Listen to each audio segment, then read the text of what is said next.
Okay, so good morning, class. Sorry, I'll not be able to make it tomorrow morning because there's a management meeting at 10, but I still want us to finish the lecture, so I decided to record it. I'm sure we'll have more interesting times as the days go by. So, shall we quickly go to lecture 4 as we started the last time? We spoke about the unique value for customers and what are you providing differently from your competitors. What strategy are you using that your competitors are not using? And what will give you a competitive edge over your competitors?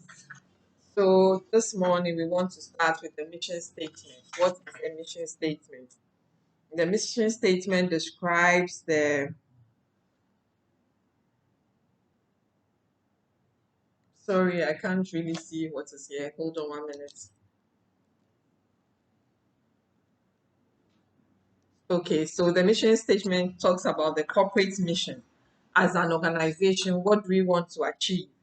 What is our situational analysis? How does the company look like? If we want to have an assessment of the company, how does it look like? What are our strengths? What are our weaknesses? What are our opportunities? And what are our threats? So we need a situational analysis. We need to look at the internal factors and the external factors. We need to look at our strategies, and then we also need to look at our 4Ps or our marketing mix, and then how we would implement our strategy. So we need a mission statement. The mission statement explains why the company exists. Why do we exist? What do we want to do? And how are we going to do it? And with what?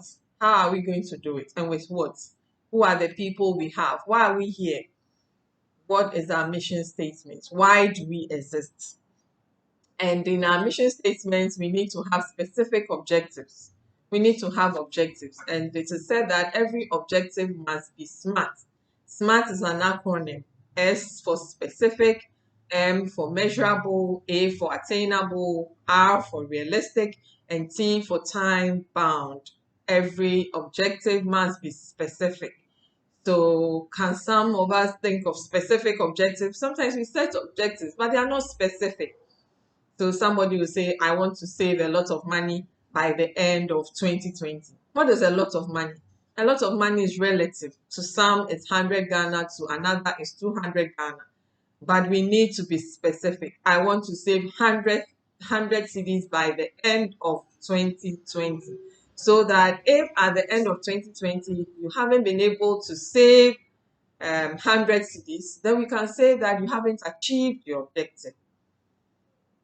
It should be measurable. You should say that at the beginning of the year, I had no money in my account, but at the end of the year, I have 100 CDs in my account. It should be attainable. Is your objective attainable? Some of us set objectives that cannot be attained. They are so unrealistic.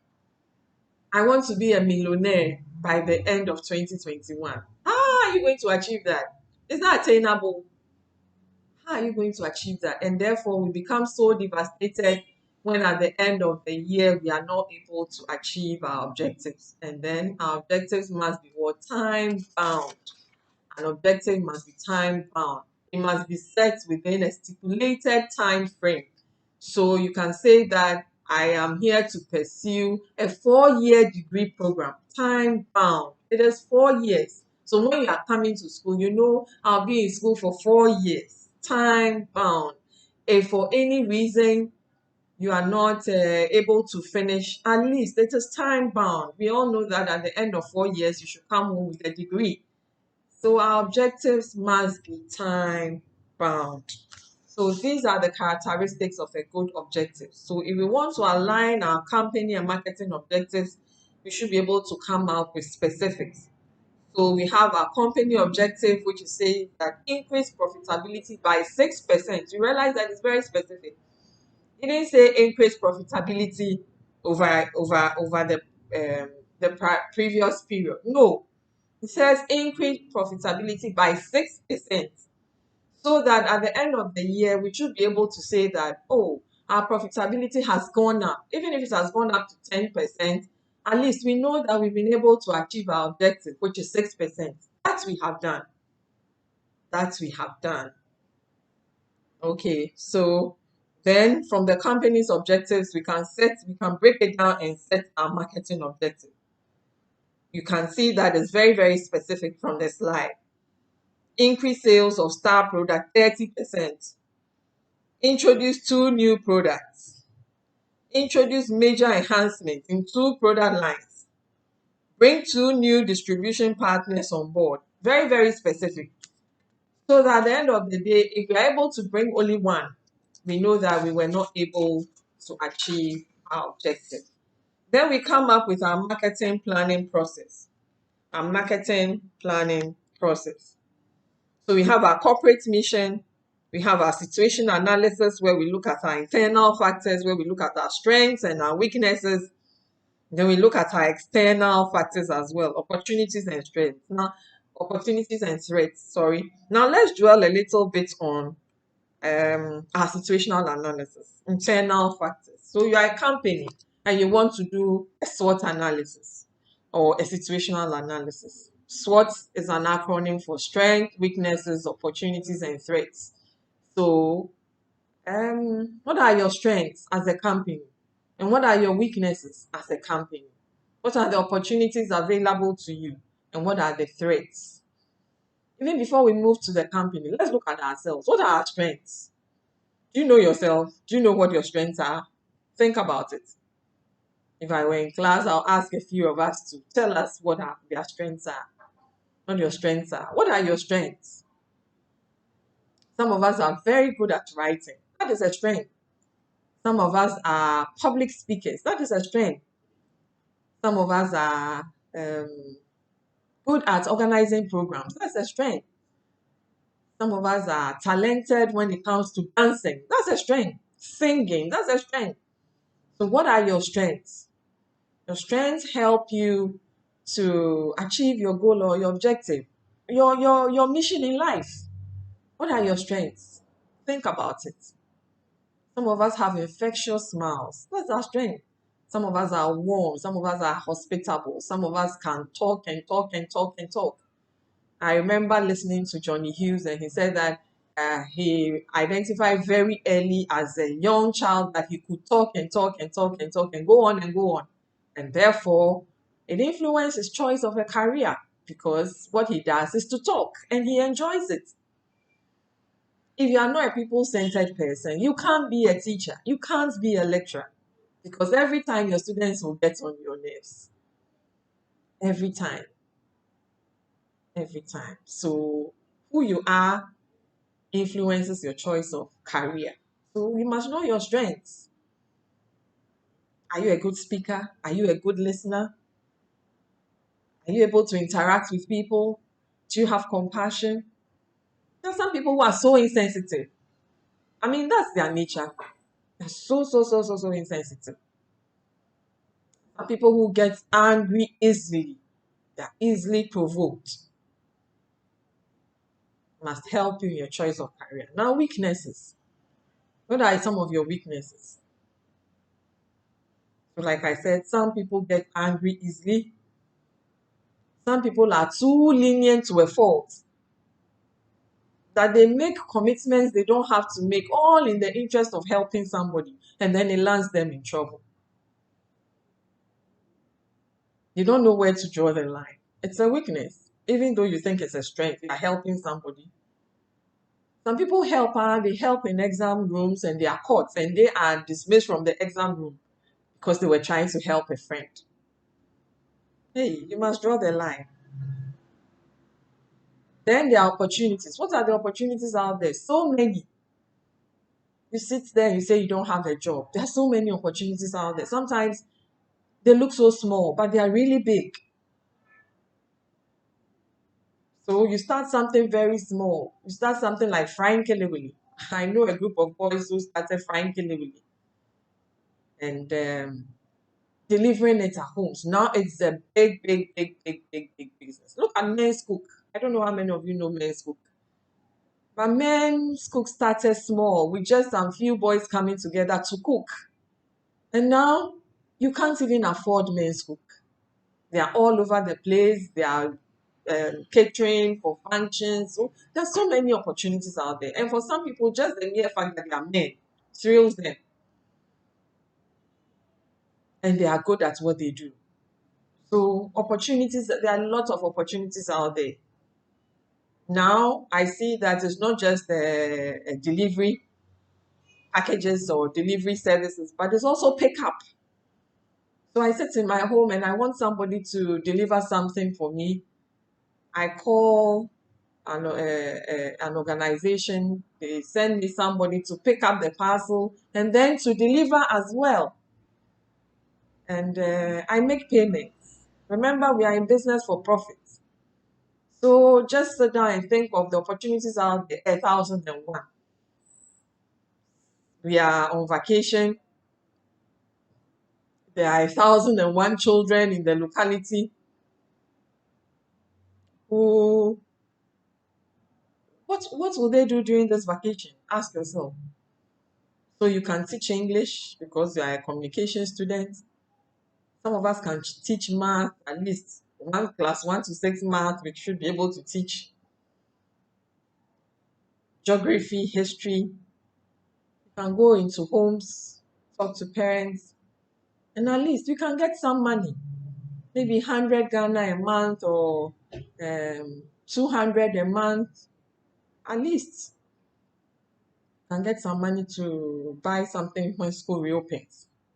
So there are 1,001 opportunities out there. They are all there. Whatever you can sell, people are ready to buy. I remember one student who was selling roasted corn in class. Small packages of roasted corn. And I asked her, in fact, when I was talking about, I think I was talking about, I've forgotten the topic, but then she told me that, Madam, I bring small packages of corn to school because I realized that whilst the lecture is going on, some of my mates are sleeping, identifying a need. And so I sell it to them before the class starts. And when they start chewing, the corn is so hard that you can't help but wake up. So identifying a need and offering products and services to satisfy that need at a profit. And then threats. There are lots of threats out there. Competition. There's a lot of competition out there. So whatever you are doing, you better do it well. The competition is keen. Very keen. I asked somebody to fry pork for me. And that was all I said. I said I just want pork, fried pork, because I went somewhere and I tasted it and it was good. Now, when the pork came, I was told that it was ready and that it would be delivered. I said, no problem. The price had changed. I said, no problem. When the pork came, I was amazed at the packaging.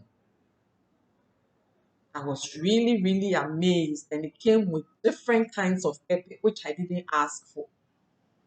And onions, sliced onions, packaging. And I didn't even think that the person who was doing it knew about packaging and knew about marketing and competitive edge and all that. Even though the price had changed, I had no cause to complain because the service was good, the packaging was good, the product was good. The price wasn't good, but it was okay. So what are the threats?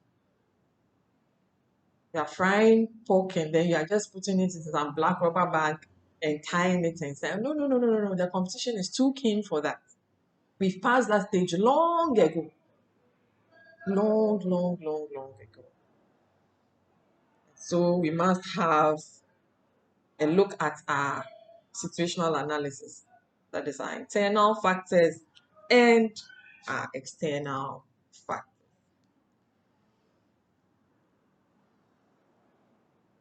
So we must look at our corporate strategy, which we have spoken about already, our objectives and tactics. And then we must look at our marketing mix as well and how we would implement it and evaluate it.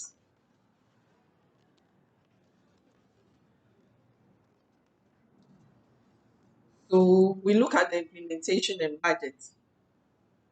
The marketing department must always come up with a budget to allocate expenditure to the components of the marketing mix. So how much would it cost to have a promotion? How much would it cost us to have our distribution channels? How much would it cost to have our products? And what is the profit margin we want to put on the product? Price, place, product, and promotion. We must have a budget. And then if you want to have a campaign, what are the goals of the campaign? How will the target customer be influenced by the campaign that we are going to run? If we run the campaign, the question we need to ask ourselves is was it successful? Was it beneficial to the customer? And then how are we going to measure the success? So, like we have already discussed our SWOT analysis. As a company, what are your strengths? Like I said, some companies have financial strength. They have technical strength. It means that their technology is A1 and on point. Where they are positioned is also a strength. Sometimes the location is a strength. People will definitely come because of where you are positioned. And so people look at location in setting up their companies or in siting up their companies. People are interested in where they will be located because it is also an advantage you have. Then your human resource, the kind of people you have, are they qualified? Are they highly qualified? Are they young? Are they middle income? Are they smart? That can also be a strength. Then your product line, what are you into? What exactly are you selling and what are you into? Then your opportunities. Your opportunities, what are the opportunities available? The threats. There are other aggressive marketing strategies going on out there. People are highly competing against your product. People are reducing prices. That is a threat. So you can look at it. Some of us are technology is aging. Some of us, the company, if you come, we don't have state-of-the-art equipment. We are still stuck to old technology. We are still stuck to the old way of doing things.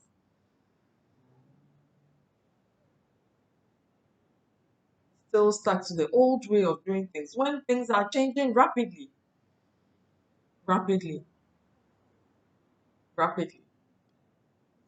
Now with a click of a button, everything is done. So you don't need to go to the school for admission letter and all the things. Just on the click of a button. Or you just pick a phone and talk to the admissions officer or the finance officer, and everything is done within a twinkle of an eye. And then they send you an email and you get everything. Maybe you just print your admission letter and you're good to go. So technology, we are in the age of technology, and therefore we must all be updated. We must all be updated. So we must look at our internal factors well. We must look at our external factors well. Then how do we grow as a company? What are our growth strategies? Some of the strategies are market penetration. What that means is that we penetrate the markets. We penetrate the market. It means that we enter into the market with it's usually with low prices, but we are not running at a loss too. But we are not making profits. We are just breaking even. So we penetrate the market. So let me give you an example of a product that penetrated the market. This way chocolate drink. This way chocolate drink came onto the market at a very low price. And see how the advert was run. They will hear any sense you share and you are done. People acquired and developed the taste. And after people have developed the taste and acquired the taste, the company increased the price. People were mad, but they had already acquired the taste and the convenience of the Wuhiani sense you share. And so market penetration is a strategy used by marketers to get customers to like a product and to patronize it. Once you are stuck to it, you don't care about the price. The next time you go, they have increased the price. And because you have developed a taste, just buy the product. Market development. It's also developing a segment of the market to like your product. There's no market for that product. But you develop a segment of the market to like the product. Can you think of any product like that? There was no market for the product, but a segment has been developed to like the product. Then we have product development. That's also another strategy. You develop the product to suit the market. So now I go to the shops and I see fan ice, and I see that it's 2 flavors in a pack, in the container. So you have chocolate and then you have vanilla. That's product development, extension of product line. Because you realize that sometimes people want a little of this and a little of that. But because there's none, they have to buy 1 2-liter vanilla of ice cream and then another 2-liter of chocolate. Now, that may be too much. I think it's about 35 cedis, if I'm not mistaken. Having said I want to spend 70 cedis on ice cream, but what we have out there, I think it's 1.5. I'm not too sure. But you have a little half being chocolate and half being vanilla, or half being vanilla and half being strawberry. I mean, that's what I have seen so far. I haven't seen the other flavors. So that is product development, modifying the product, bringing up new attributes of the product to suit the market. All these are growth strategies. They help the products grow, they help the company. Then we have diversification. That one, the company moves totally from what they produce into another product. Can you think of a company like that? Maybe they are producing, no example comes to me readily, but just think of a company that totally moves out of its domain into another product. That's diversification. They divert completely to something else. And each strategy calls for a different level of risk. Each strategy calls for different. So what is a buyer persona? They are the representations of an ideal customer that helps the marketer to understand the current and potential customers better. So the buyer persona helps the company to understand customers better. So your behavior, your personality helps the company to understand the current customers better. How do you behave? I think I told you about behavioral patterns of customers. Customers have behavioral patterns, and we just know that by observation. So you observe that Samantha comes into this shop every time, and when she comes to buy only bread because she wants fresh bread. So sometimes when I just get there, they bring me bread, knowing that is what I want. Behavioral patterns. Other times they know that, oh, today she's coming to shop. Behavioral patterns. And some of us or customers just get addicted to one particular brand. Maybe because they know the brand performance and all that. They just get addicted to one brand, how the brand will perform. And so every time they go, it's Milo.